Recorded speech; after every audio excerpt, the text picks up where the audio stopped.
من النهارده مفيش كباري. ده اللي فيفا بتقوله.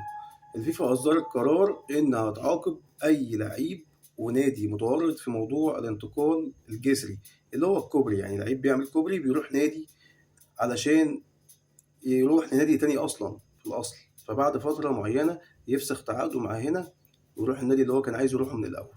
ده كده قانونا انت بيقولك ان انت ده بتتحايل على القانون، وفي نفس الوقت بيضر بمصلحة اللعب، لان انت مش رايح كلاعب محترف ان انت تحترف في هذا النادي وتلعب.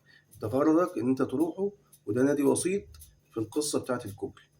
طيب الفيفا حطت ضوابط كده يعني عشان بس نبقى فاهمين الموضوع.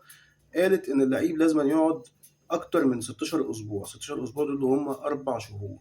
يعني من الاخر انت مش هيكفي ان انت تقعد فترة انتقالات واحدة. يعني لو تعاقدت في يناير ما ينفعش تيجي في الصيف تقول انا همشي. وممكن تمشي بس برضا الطرفين، يعني مش تمشي من هنا والنادي اللي انت كنت فيه يشتكيك ويقول ان انت كنت عامل كوبري والكلام ده.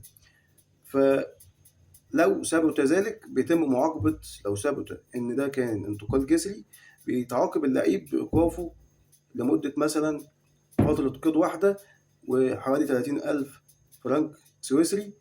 وبعدين الأندية اللي مشاركة في الموضوع برضو بتتعاقب، برضو ممكن تتمنع من القيد.